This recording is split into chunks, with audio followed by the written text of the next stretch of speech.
All right, back to the story.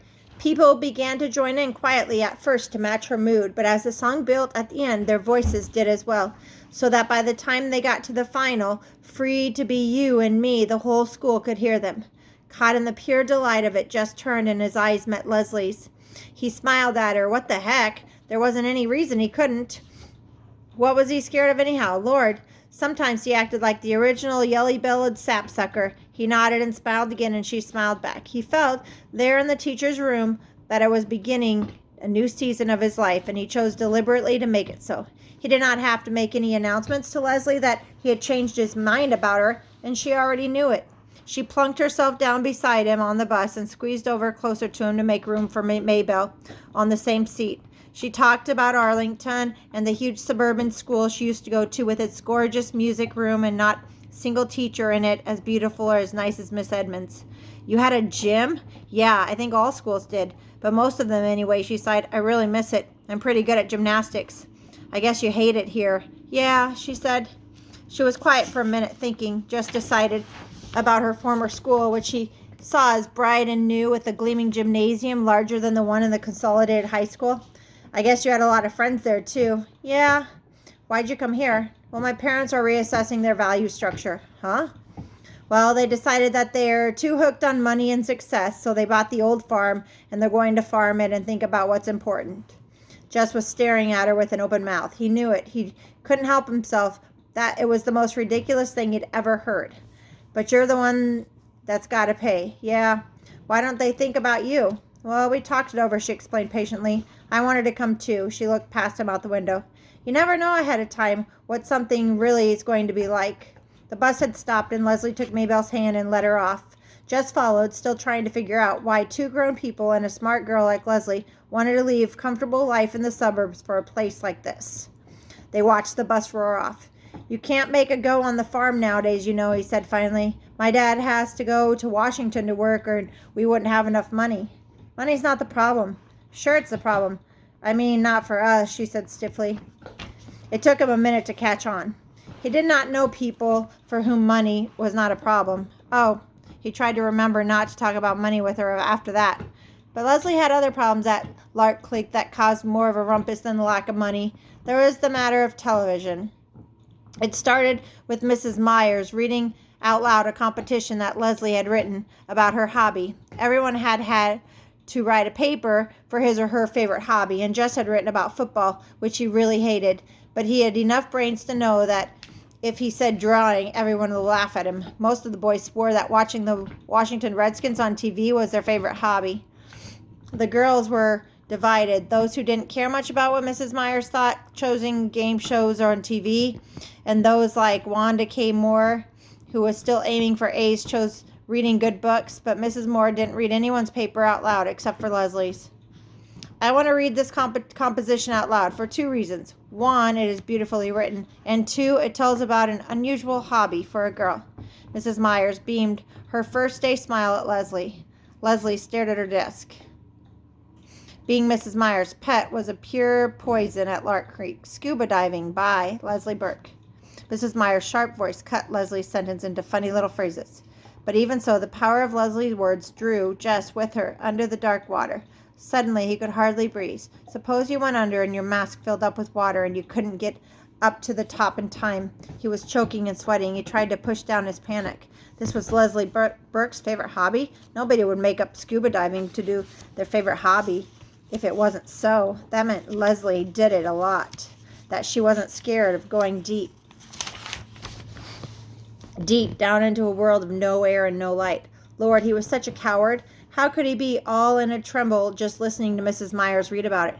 He was worse a baby than Joyce Ann. His dad expected him to be a man, and here he was letting some girl who wasn't even 10 yet scare the liver out of him just by telling what it was like sightsee underwater. Dumb, dumb, dumb. I am sure, Mrs. Myers was saying, that all of you are impressed as I was by Leslie's exciting essay. Impressed, Lord? He was nearly drowned. In the classroom, there was shuffling of feet and papers. Now I want to give you a homework assignment, muffled groans, that I'm sure you'll enjoy, mumblings of unbelief. Tonight, on Channel 7 at 8 p.m., there's going to be a special about a famous underwater explorer, Jock Cousteau. I wanted everyone to watch and then write one page telling what you learned. A whole page? Yes. Does spelling count? Doesn't spelling always count, Gary? Both sides of the paper? One side will be enough, Wanda Kay. And I will give extra credit to those who do extra work. Wanda Kay smiled primly. You could always see 10 pages shaping her on her pointy head. Mrs. Myers. Yes, Leslie. Lord, Mrs. Myers was liable to crack her face if she kept smiling like that. What if you can't watch the program? You inform your parents that is a homework assignment. I am sure they will not object. What if? Leslie's voice faltered.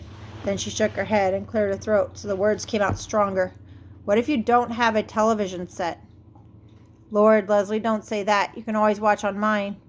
But it was too late to save her. The hissing sound of disbelief were already building in the rumbling of contempt. Mrs. Myers blinked her eyes. Well, well. She blinked some more. You could tell she was trying to figure out how to save Leslie too. Well, in that case, one could write a one-page composition on something else, couldn't one, Leslie? She tried to smile across the classroom upheaval to Leslie, but it was no use. Class, class, class. Her Leslie smile suddenly shifted and ominously into a scowl that silenced the storm.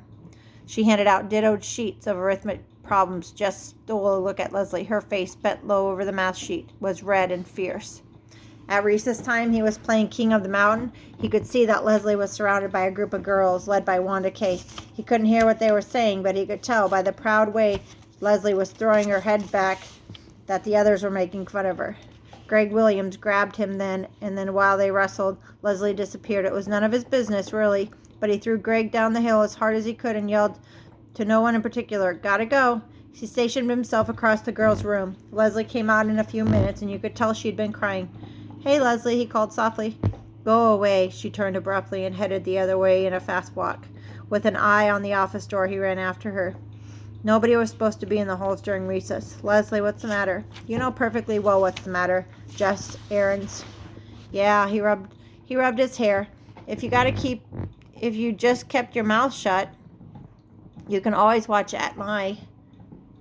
But she had wheeled around and was zooming down the hall. Before he could finish the sentence and catch up with her, she was swinging the door to the girls' room right in his nose. Just slunk out of the building. He couldn't risk Mr. Turner catching him hanging around the girls' room as though he was some kind of pervert or something. After school, Leslie got on the bus before he did and went straight to the corner of the long back seat, right to the 7th grader seat. He jerked his head at her to warn her to come further up front, but she wouldn't even look at him. He could see the 7th graders headed for the bus, the huge, bossy, bosomy girls and the mean, skinny, narrow-eyed boys. They'd kill her for sitting in their territory. He jumped up and ran to the back and grabbed Leslie by the arm. "You gotta come up to your regular seat, Leslie." Even as he spoke, he could feel the bigger kids pushing up behind him down the narrow aisles. Indeed, Janice Avery, who was among the 7th graders, was one who devoted her entire life to scaring the wits out of anyone smaller than she, was right behind them. "Move, kid," she said. He planted his body as firmly as he could, although his heart was knocking in his Adam's apple. "Come on, Leslie," he said, and then he made himself turn and give Janice Avery one of those lookovers from frizz blonde hair past too tight blouse to broad beam jeans to gigantic sneakers. When he finished, he swallowed, stared straight into the scowling face, and said almost steadily, "Don't look like there'll be room across the back here for you and Janice Avery." Somebody hooted. "Weight Watchers is waiting for you, Janice." Janice's eyes were hate mad, but she moved aside for Jess and Leslie to make their way past her to their regular seat. Leslie glanced as they sat down and leaned over. "She's going to get you for that, Jess. Boy, she is mad." Jess warmed to the tone of respect to Leslie's voice, but he didn't dare look back. "Heck," he said, "you think I'm going to let some dumb cow look like scare me?" But by the time they got off the bus, he could finally send a swallow past his Adam's apple without choking. He even gave a little wave at the back seat as the bus pulled off. Leslie was grinning at him over Maybelle's head. "Well," he said happily, "see you. Hey, do you think we could do something this afternoon?" "Me too. I want to do something too, Maybelle." Jess looked at Leslie. No was in her eyes. "Not this time, Maybelle. Leslie and I got something we got to do just by ourselves today. We can carry my books home and tell Mama I'm over at Burke's, okay?" "You ain't got nothing to do. You ain't even planned nothing." Leslie came and leaned over Maybelle and put her hand to the little girl's thin shoulder. "Maybelle, would you like some new paper dolls?" Maybelle slid her eyes over suspiciously. "What kind?" Life in colonial America? Mabel shook her head. I want Bride or Miss America. You can pretend that they're Bride paper dolls. They have a lot of beautiful long dresses. What's the matter with them? Nothing. They're brand new. How come you don't want them if they're so great? When you're my age, Leslie gave a little sigh, you just don't play with paper dolls anymore. My grandmother sent me these. You know how it is. Grandmothers just forget you're growing up. Mabel's one living room grandmother was in Georgia and never sent her anything. You already punched them out? No, honestly, all the papers, cloths punched out too. You don't have to use scissors. You can see she was weakening. How about just began you coming down and taking a look at them, and if they suit you, you could take them along home, and then you go tell Mama where I'm at.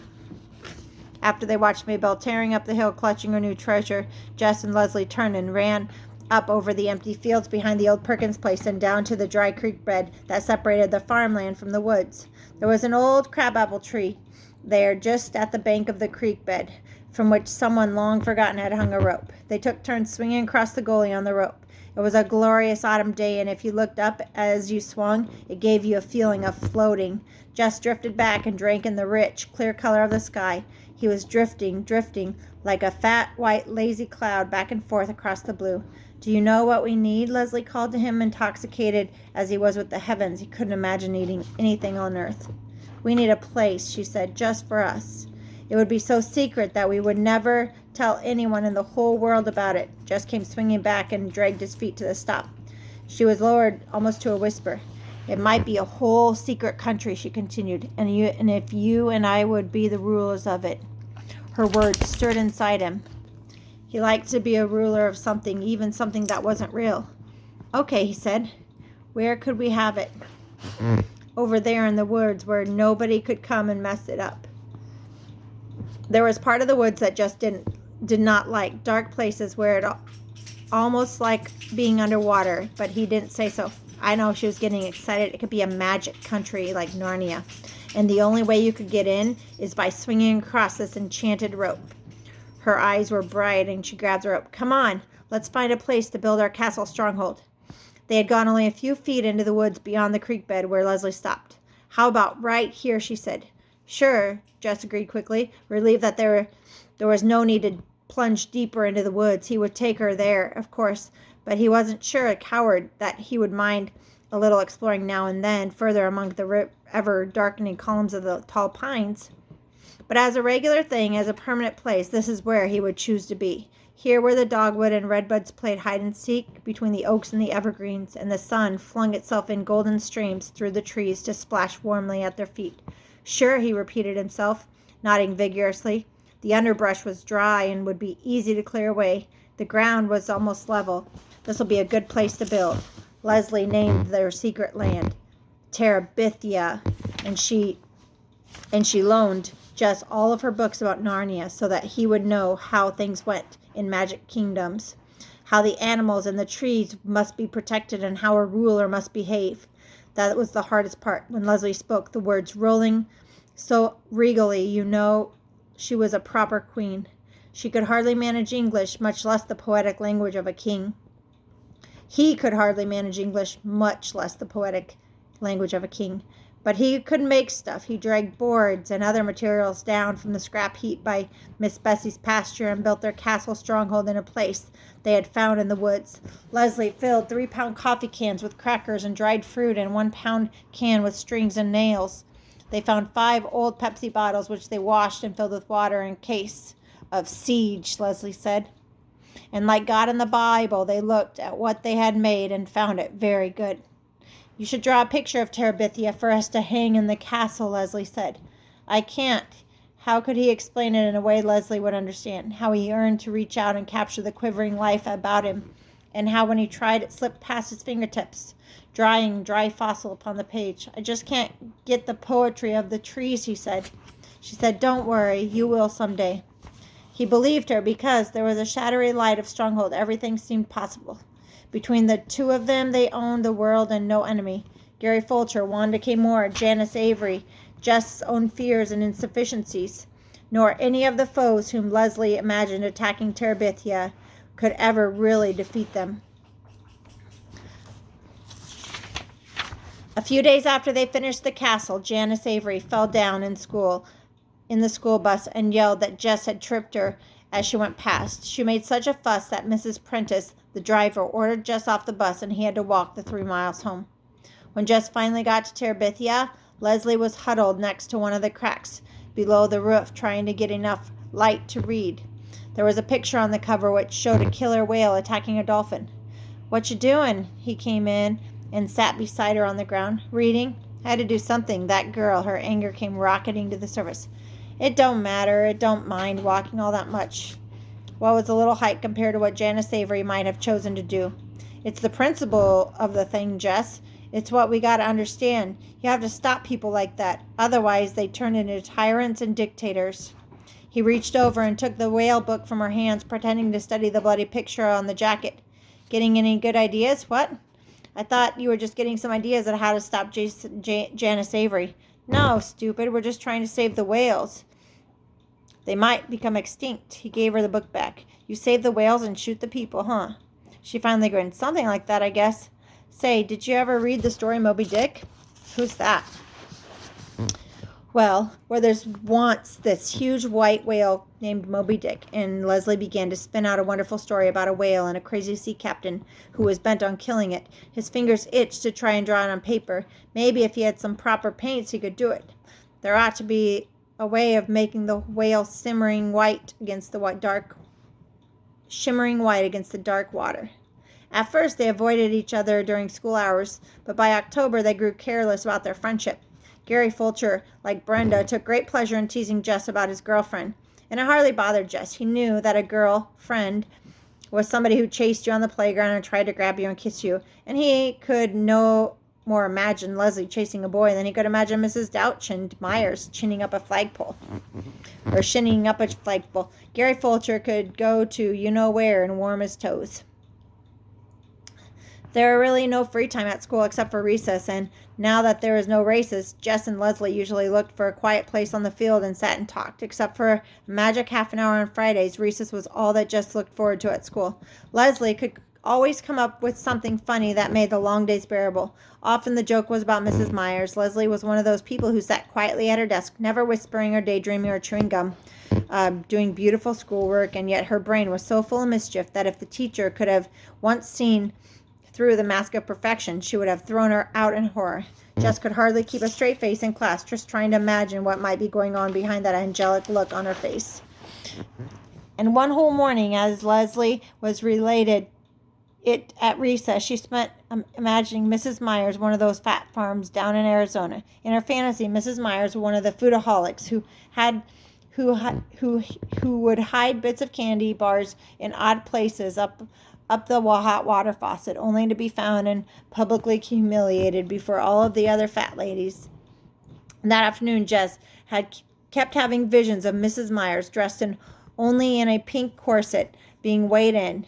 "You've been cheating again, Gussie's," the skinny directors say. Mrs. Myers was on the verge of tears. "Jess Aarons," the teacher's sharp voice punctured his daydream. He couldn't look at Mrs. Myers straight in her pudgy face. He'd crack up. He'd set his sight on her uneven hemline. "Yes'm." It was going to have to get coaching from Leslie. Mrs. Myers always caught him when his mind was on vacation, but she never seemed to suspect Leslie was not paying attention. He sneaked a glance up that way, and Leslie was totally absorbed in her geography book, or so it would appear to anyone who didn't know. Terabithia was cold in November, and they didn't dare build a fire in the castle, though sometimes they would build one outside and huddle around it. For a while, Leslie had been able to keep 2 sleeping bags in the stronghold, but around the 1st of December, her father noticed their absence, and she had to take them again. Actually, Jess made her take them back. It was not that he was afraid of the Burkes exactly. Leslie's parents were young, with straight white teeth and lots of hair, both of them. Leslie called them Judy and Bill, which bothered Jess more than he wanted it to. It's none of his business what Leslie called her parents, but he just couldn't get used to it. Both of the Burkes were writers, and Mrs. Burke wrote novels, and according to Leslie, was more famous than Mr. Burke, who wrote about politics. It was really something to see the shelf that they had their books on. Mrs. Burke was Judith Hancock on the cover, which threw you at first, but Then, if you looked on the back, there was her picture looking very young and serious. Mr. Book was going back and forth to Washington to finish a book he was working on with something else. But he had promised Leslie that after Christmas he would stay home and fix up the house and plant his garden and listen to music and read books out loud and write only in his spare time. They didn't look like just his ideas of rich, but even he could tell that the jeans they wore had not come off the counter of the Newberries.